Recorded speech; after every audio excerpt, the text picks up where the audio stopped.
Bangladesh made a solid start in the first ODI of the three-match series against New Zealand, chasing 248 to win on a tricky pitch. Saif Hassan and Liton Dash laid a solid foundation with a 93-run stand, but the Tigers unraveled once both returned to the pavilion.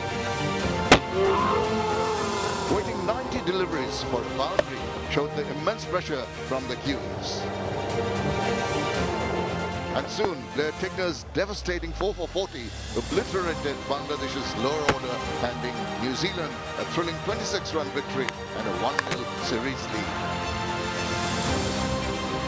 Can Bangladesh roar back and seize control in the second ODI? Or will the Black Caps clinch the series with yet another stellar performance?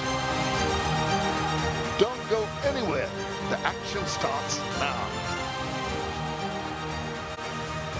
Mirpur sets the stage once again. It's the Dutch-Bangla Bank series as it rolls into the second chapter. Bangladesh versus New Zealand, the second one-day internationals. They arrive with purpose. Bangladesh searching for answers. New Zealand carrying momentum. One game, and already stakes are rising.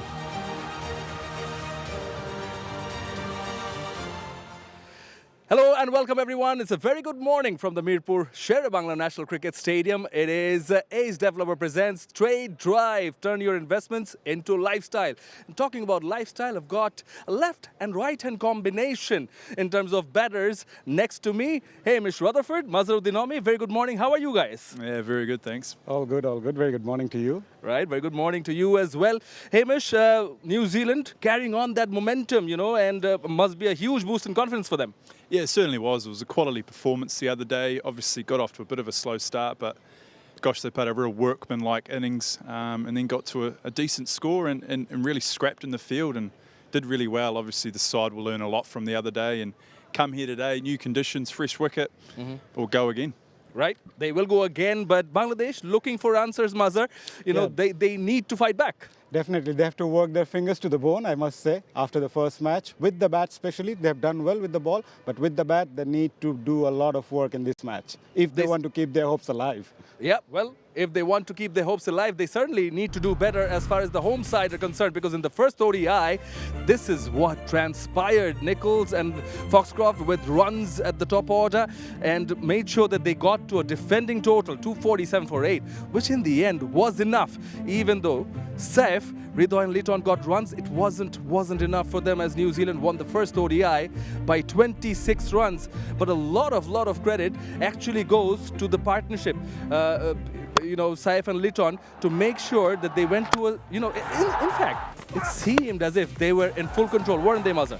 Undoubtedly, they look good, they look solid, especially Saif and Liton. The partnership was very crucial. Bangladesh lost 2 early wickets.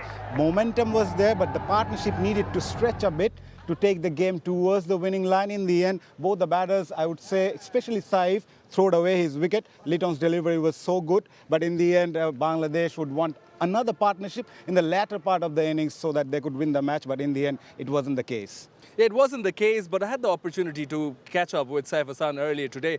Let's hear into the interview. Saif, very well played in the first ODI. How much does it mean to you personally as a batter, that knock? Obviously, I think I started well, but if I could have carried on more, that would have been helpful for the team. So if I get again same opportunity, I will try to carry on the innings. You know, in the second innings, when you came on to bat, did the conditions get hard to bat on? How did you adapt to it? Yeah, I think in the second innings, the wicket was behaving a little bit uneven. It was a bit challenging, but I think it's not an excuse. As an international player, we have to adapt these conditions as early as possible. And not only you, but as a team also, what do you think you can execute better today? I think we played well last match. Just the key moments, we lost some wickets. If we try to carry on that moment, I think we can do much more better. Thank you. All the very best. Thank you. A very modest Saif Hassan over there mentioning that they lost wickets at key moments, just as you were saying. Yeah, undoubtedly. If I talk about Saif Hassan, I mentioned the fact that once the batter gets set, at the top, they need to go and finish big. When I say big, as an opener, you have to score 100. He scored a 80-run knock against West Indies, but the likes of Liton Dash, if I say Afif Hussain, and Shanto scoring not a 15, 18, 17, and 13 ODI innings respectively. So that says the case for them. So they need to convert those starts into a bigger one. They surely do. But what came in the way was Nathan Smith with the new ball, but Blair Tickner literally dismantled the Bangladesh batting order, particularly in the middle overs and the latter overs, didn't he? Yeah, he came back beautifully. I thought he started off a little bit slow, but he came back and he bowled a lot of change-ups, a lot of variety. I think we saw his pitch map. It was scattered throughout the whole pitch, and he delivered at the crucial times. As we have a look here, a good catch from Latham, but there's just good variety and mix-up, and that there was an absolute beautiful caught and bowl. And as you've mentioned, the game was in the balance when he came back to bowl. It certainly was, right? Yeah, they did a really good job in squeezing. The fielding as well, it has to be mentioned, the fielding was sensational, and they worked beautifully together. Yeah, well, it gelled together nicely. And Blair Tickner himself, as we just saw, took a very nice cotton bolt, got to catch up with him as well. Let's hear in. Blair, first of all, congratulations on the performance in the first ODI. You seem to have cracked the code, particularly in the middle and the latter overs. What was the strategy behind the success? Yeah, obviously we've been there a few times now, and the wicket was obviously getting a little bit lower and slower. So using our options that we have, mixing it up, and I was lucky enough to pick up a few wickets at the end. You and the team overall seem to be embracing the heat over here. There must be a lot of preparation and support behind the scenes. Yeah, the guys off the field have been amazing with us. It's been pretty hot, but we're loving it. Yeah, it's obviously a bit colder back home, but no, it's been really nice to have the nice weather around in 37 today. Can't wait. The first match must be a boost in confidence. Yes. Obviously, hard playing Bangladesh in their own conditions. I think we adapted well and took it to the end. It's obviously always going to be close here, so hopefully we can play well again today. All right, go well today. Cheers, thanks guys. Thank you.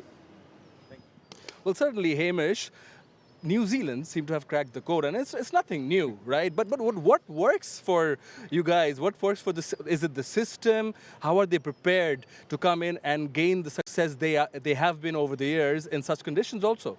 Well, I think obviously the conditions are foreign and it is new to everybody, but I think throughout the squad they've played a number of years domestically, so they know their games, and that puts them in good stead when they do come here. Yes, they have to learn and adapt, but they've played enough cricket. Yes, they haven't played a lot of international games, but they have a lot of domestic cricket behind them. So when they do get the opportunity, they grab it. You know, they're hungry, they want to do well. And the level at the domestic level must be really good as well, which actually helps them prepare.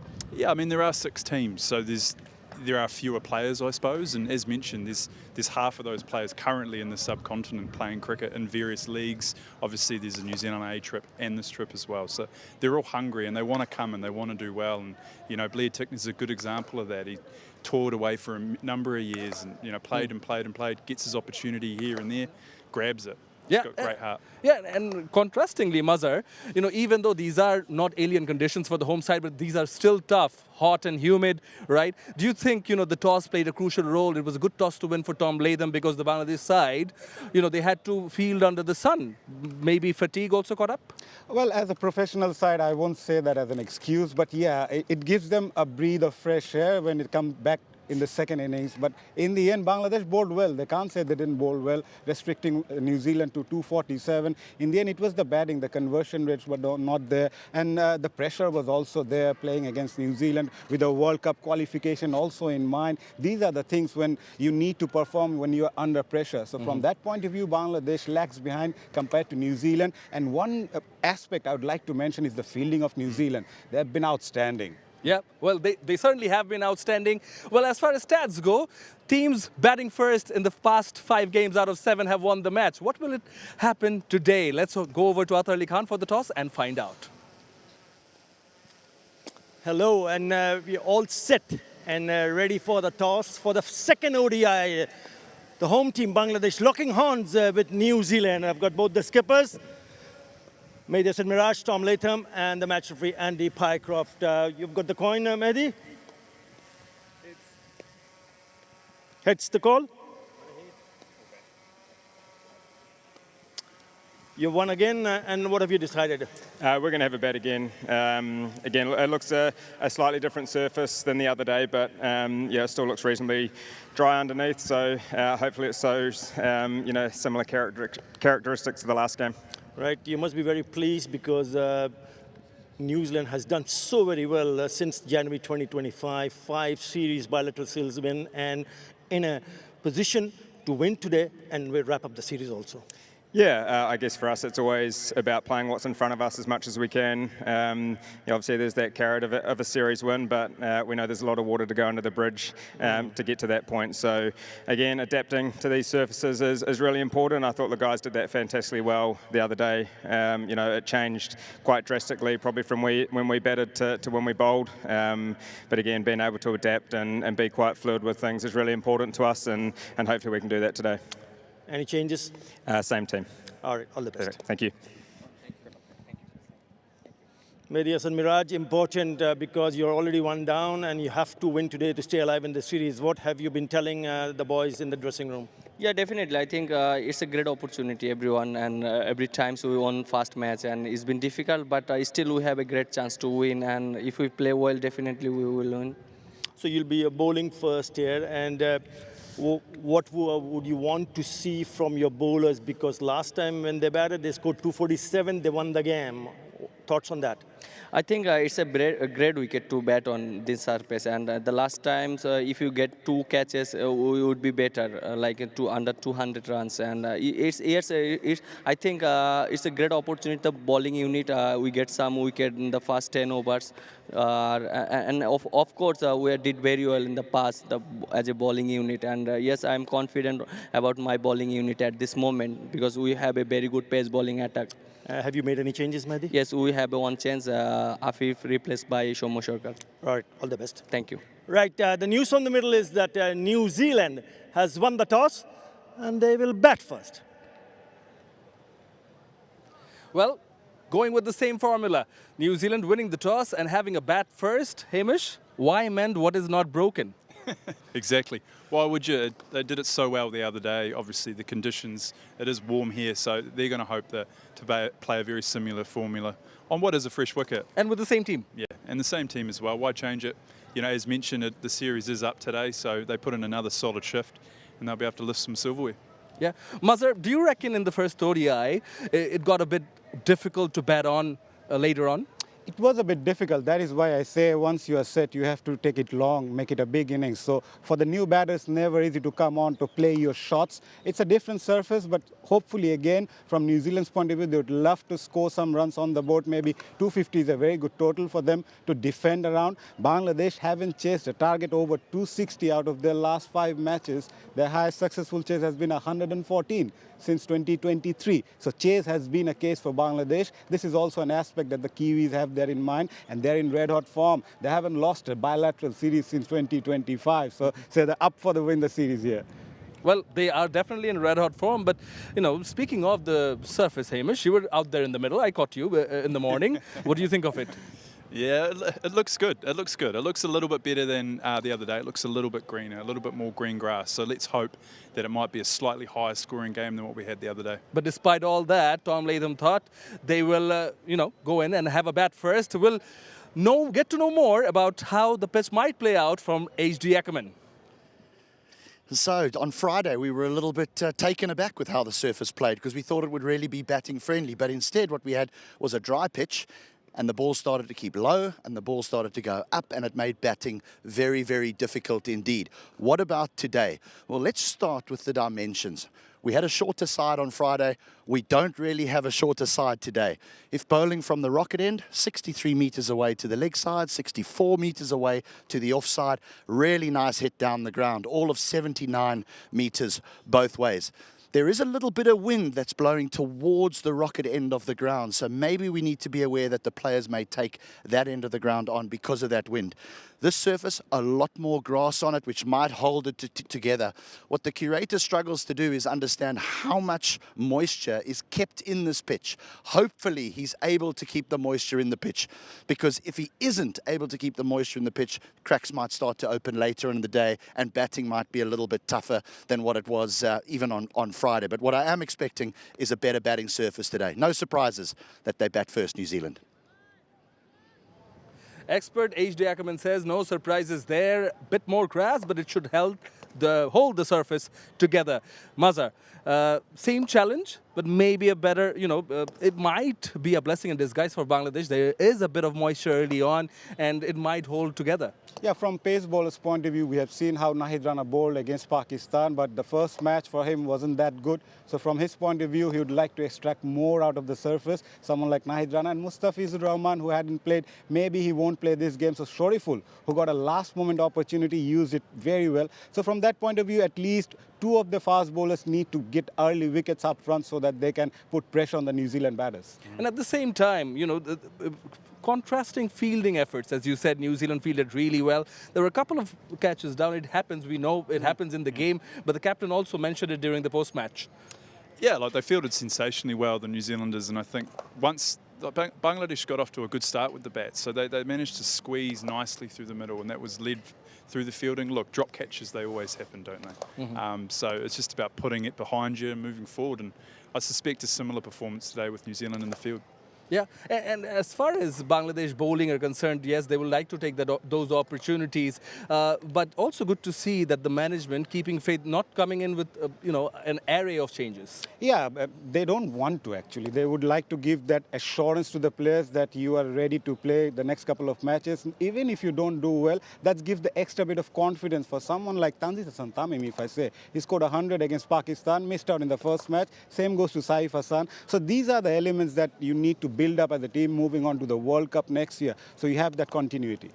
Well, speaking of continuity, it's time for a short break on Ace Developer Presents Straight Drive. We'll be right back.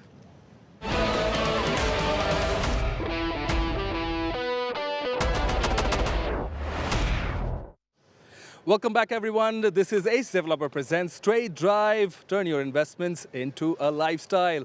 And I'm here with handsome gentlemen, and we'll straight away go into the lineups today. No changes as far as New Zealand are concerned, but do you reckon there are some areas where they can work on and do better? Yeah, obviously they started extremely slow with the bat. Nick Kelly took a few balls to get off the mark, so he'll be looking for a strong performance today. But it's those experienced-headed, Latham, Nichols and Young, they'll be looking to lead with the bat, and they did the other day, so they'll be looking for more of the same. I like the little bit of, I guess, icing on the cake that Nathan Smith offered. And obviously with the ball, his early wickets, that's what he does, it's what he does well. And the spin twins between a little bit of Lennox into Foxcroft were exceptional. Yeah, well, they certainly were. Moving over to you, Mazhar, and as we are aware that there's one change Bangladesh is coming in with. And, a few would say no surprises there as Shomo Sarkar comes and replaces Afif. How would you design or set the batting lineup? It was quite obvious to see Shomo Sarkar coming in place of Afif Hussain. He struggled a lot in the middle overs, but the question is, where does Shomo Sarkar bat? Normally he opens the innings against Pakistan, against West Indies, missed out against Pakistan, didn't get the opportunity to play any game. So it will be interesting to see whether he comes at number 3 in place of Shanto, or maybe he bats up the middle order at number 5, because we have seen Liton Dash batting at number 4 quite well, scoring 340s. So that will be an interesting call, but Shomo can bowl a bit, so there is an opportunity for Bangladesh, to come back. And the bowlers? With the ball, obviously, Nahid Rana, Shoriful, the two main fast bowlers. I would like to see Taskin Ahmed making an impact with the new ball, and the spinners are there, Miraj and Rishad Hussain. Obviously, the two spinners will do the job for Bangladesh. Yeah, well, yeah, certainly. And they came in early. They came in determined. The Tigers have their back against the wall, but they're certainly not an easy side. Or, we had a tight contest in the first match of the Dutch Bangladesh series, didn't we?